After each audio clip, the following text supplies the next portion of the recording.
کہ بالآخر 101 دنوں کی قید، 101 دنوں کی اسیری اور 101 دنوں کی جیلوں اور حوالاتوں کے بعد معروف مذہبی اسکالر انجینئر محمد علی مرزا کو ضمانت مل گئی۔ لاہور ہائی کورٹ کے راولپنڈی بینچ کے جسٹس صداقت علی عباسی نے انہیں ضمانت پر رہا کرنے کا حکم دیا، اور انجینئر محمد علی مرزا نے ایک پوڈ کاسٹ کیا۔ اس پوڈ کاسٹ میں ایک حوالہ دیا، کوئی خود بات نہیں کی، اور وہ حوالہ عیسائی برادری کی طرف تھا، یعنی مذہبی حوالہ تھا۔ اس حوالے کو اچھالا گیا اور پھر اس حوالے پر ایف آئی آر درج ہوئی، اور انجینئر محمد علی مرزا جو معروف مذہبی اسکالر ہیں، جن کی گفتگو کا آغاز درود پاک سے ہوتا ہے، اور جن کا نعرہ ہے کہ میرے نبی سا ہے ہی کوئی نہیں، اور جن کے لاکھوں فالورز ہیں، اور جو قرآن اور حدیث سے جنہوں نے یوتھ کو جوڑا، اور جن کی اپنی زندگی میں نہ پیسہ، نہ جتھا، نہ چندہ، نہ کوئی جماعت، نہ کوئی مزار، نہ کچھ، اور جو ایک طرح سے اسلام کی پرچار کرنے والے تھے، اسلام کو آگے پہنچانے والے تھے، ان پر الزام لگا کہ انہوں نے توہین رسالت کی ہے۔ یعنی میں حیران ہوتا ہوں اس ملک میں کہ ہمارے مذہبی علماء، ویسے تو نبی حضرت محمد مصطفیٰ صلی اللہ علیہ وسلم مجھ جیسے، میرے جیسے گناہ گار کی بھی ریڈ لائن ہے، میں اور میری 7 نسلیں ان پر قربان، ختم المرسلین، آخری نبی، آخری انسان تک کے نبی، اور حضرت محمد مصطفیٰ صلی اللہ علیہ وسلم رحمۃ العالمین، مجھ جیسا گناہ گار بھی نبی حضرت محمد مصطفیٰ صلی اللہ علیہ وسلم کے حوالے سے جب ان کا نام آتا ہے تو دل کرتا ہے سب کچھ قربان کر دیں۔ اور انجینئر محمد علی مرزا، معروف مذہبی اسکالر، ان پر یہ الزام لگا۔ خیر، اس پر بعد میں آتے ہیں۔ پہلے بتا دوں کہ انجینئر محمد علی مرزا کو 25 اگست کو 3 MPO کے تحت پہلے گرفتار کیا گیا، پھر انہیں جیل میں بھجوا دیا گیا، پھر انہیں حافظ آباد جیل شفٹ کر دیا گیا، پھر جیلم کی عدالت میں انہیں پیش کیا گیا۔ یہاں سے case national cyber crime investigation agency مطلب FIA کو منتقل ہوا۔ انہیں پھر عدالت میں پیش کیا گیا، 7 روزہ ریمانڈ ملا، اور 7 دنوں کے بعد، بلکہ 1 دن ریمانڈ میں رہتا تھا، کہ انہیں اڈیالہ جیل بھجوا دیا گیا، اور پھر وہاں سے 101 دنوں کے بعد، یعنی اس ٹوٹل جو جتنا یہ سفر ہے، اس میں 101 دنوں کی جیلوں اور حوالاتوں کے بعد انجینئر محمد علی مرزا کو آج ضمانت ملی۔ اور اسی دوران جو FIA نے یا NCCIA کے افسر نے اسلامی نظریاتی کونسل سے رجوع کیا کہ ہمیں گائیڈ لائن دی جائے کہ انجینئر محمد علی مرزا نے کیا کیا ہے، یا جو کچھ کہا ہے، یا جو حوالہ دیا ہے ایک پوڈ کاسٹ میں، اس پر ان پر یہ الزام یا یہ مقدمہ یا یہ کیس بنتا ہے کہ نہیں۔ یہ بھی بڑی حیرت کی بات تھی۔ اچھا، اس کے بعد اسلامی نظریاتی کونسل کا فتویٰ آ گیا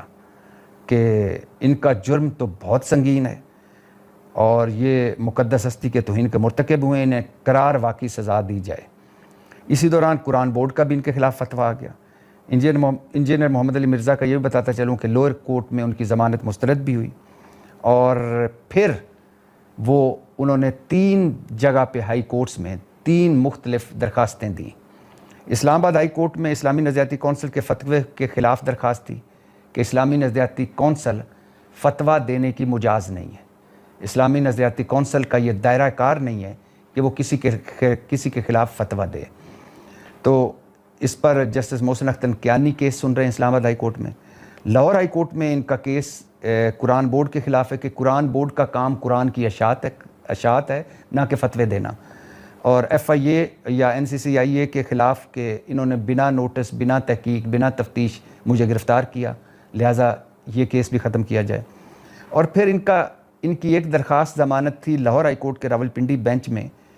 جہاں سے آج انہیں ضمانت ملی، اور جسٹس صداقت علی عباسی نے ان کو ضمانت دی۔ تو یہ تھا ایک پس منظر، مختصر سا خلاصہ سا انجینئر محمد علی مرزا کے کیس کا۔ اچھا، انجینئر محمد علی مرزا صاحب پر الزام لگا، اور یعنی مقدس ہستی کی توہین کا الزام لگا، مطلب توہین رسالت کا الزام لگا۔ اب انجینئر محمد علی مرزا جیسا میں نے پہلے بتایا کہ مذہبی اسکالر جو دین کو آگے پہنچا رہا ہے، جس کے لاکھوں فالورز ہیں، جس سے یوتھ جڑی ہوئی ہے، اور جو درود سے بات اپنی شروع کرتا ہے، اور جس کا نعرہ ہے کہ میرے نبی صاحب کوئی ہے ہی نہیں، اس پر یہ الزام لگا اب اس انجینئر محمد علی مرزا کی آپ کچھ یعنی کلمات سے آپ اعتراض کر سکتے ہیں، ان کی جو تلخ لہجہ ہے اس سے آپ اعتراض کر سکتے ہیں، ان کے جو انداز گفتگو سے آپ پر اعتراض کر سکتے ہیں، اس حوالے پر اعتراض کر سکتے ہیں جو حوالہ انہوں نے دیا، لیکن یہ تو سراسر غلط اور بے بنیاد اور بلا جواز الزام تھا کہ وہ اس توہین کے مرتکب ہوئے یا انہوں نے توہین کی ہے۔ کوئی مذہبی عالم سوچ بھی نہیں سکتا۔ اور میں بہت دفعہ کہہ چکا اس دوران اور اپنے علماء کرام سے درخواست کر چکا، خاص طور پر مفتی حنیف قریشی صاحب، ابتسام الہی ظہیر صاحب، شہنشاہ نقوی صاحب اور مولانا طارق جمیل صاحب، کیونکہ ان کے میں نے پوڈ کاسٹ کیے تھے، ان سے میں ملا تھا، ان ساروں کے، اور یقین کریں سب کمال کے لوگ اور سب نے کمال کی محبت کی مجھ سے، کمال طریقے سے بات چیت کی، اور ساروں کا میرے دل میں احترام۔ ان ساروں سے میں نے درخواست کی کہ جب اس ملک میں اسلامی جمہوریہ پاکستان میں اگر عالم دین اس پر بھی توہین کا الزام لگ سکتا ہے تو نیچے کیا بنے گا؟ اور یہی وجہ ہے اب انجینئر محمد علی مرزا صاحب چونکہ جیل سے ہو کر آ گئے ہیں، اڈیالہ جیل میں بھی رہے ہیں، اور ان کے وکیل سے بھی میری بات ہوئی، انجینئر محمد علی مرزا صاحب سے انڈائریکٹ بھی بات ہوئی، تو وہ بھی حیران اور پریشان تھے کہ ہماری جیلوں میں کتنے توہین مذہب اور کتنی مقدس ہستیوں کے توہین کے الزام میں لوگ اندر پڑے ہوئے ہیں، اور جن کا کوئی پرسان حال نہیں، جن کا کیس ہی نہیں چلتا، جو سالوں سے جن کی پہلی پیشی بھی نہیں ہوئی، وہ بھی لوگ اندر پڑے ہوئے ہیں، اور ان کا بھی برا حال ہے۔ تو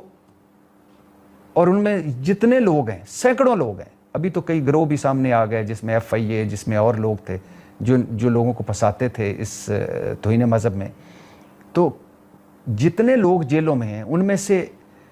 اکثریت، یقین کریں، ذرا تحقیق کر کے دیکھیں کہ ان کا کوئی قصور ہے کہ نہیں ہے۔ تو اگر ایک مذہبی عالم پر، مذہبی اسکالر پر یہ الزام لگ سکتا ہے تو باقیوں کا کیا حال ہوگا؟ پہلی بات۔ دوسرا، جو ایف آئی آر دینے والا ہے، جس نے ایف آئی آر کٹوائی، اس کا کردار، اور جس نے ایف آئی آر کاٹی اس کا کردار، اس پر بھی بہت سارے سوالات ہیں، اور یہ اب کیس چلے گا تو پتہ چل جائے گا۔ پھر جیلم پولیس کا کردار بھی کوئی کمال کا نہیں رہا، جیلم پولیس نے جس طرح انہیں گرفتار کیا، موقع ہی نہیں دیا۔ پھر اس کے بعد ایف آئی اے اسلامی نظریاتی کونسل کے پاس پہنچ گئی۔ بھائی کیوں؟ آپ میرٹ پر تحقیق کریں اور عدالت میں رپورٹ جمع کروائیں۔ پھر اس کے بعد اسلامی نظریاتی کونسل، جس کا کیس ابھی چونکہ اسلام آباد ہائی کورٹ میں ہے، اور وہی پوچھے گا کہ آپ کا یہ دائرہ کار ہے کہ کسی شخص کے خلاف آپ فتوے دیں۔ اور پھر 2-4 علماء، میں نام نہیں لیتا، ایک عالم ہے جو مختلف حکومتی عہدوں پر بھی رہے ہیں، ان کا بڑا کردار ہے، بڑا اہم کردار ہے اس حوالے سے کہ یہ فتویٰ بھی انجینئر محمد علی مرزا خلاف آ جائے، یہ چیز بھی خلاف آ جائے، اندر ہی رہیں، جیل میں ہی رہیں۔ میں حیران ہوتا ہوں کہ ایک عالم دین، نام تو عالم دین کا ہی ہے نا، اس عالم صاحب سے میں مخاطب ہوں کہ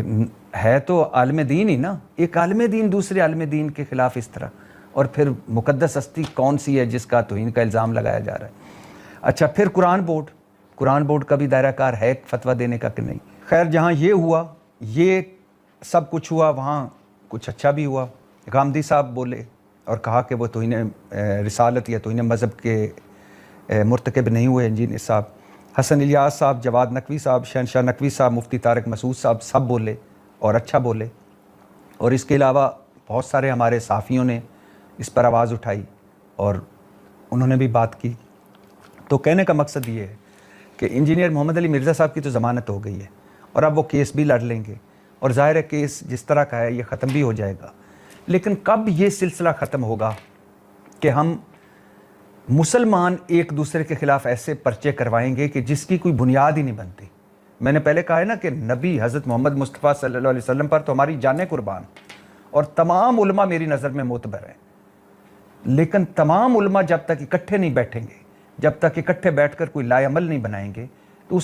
تو پھر بے گناہ بھی توہین مذہب کے پرچوں میں اندر پڑے رہیں گے، اور یہ بھی ایک طرح کا ظلم ہے۔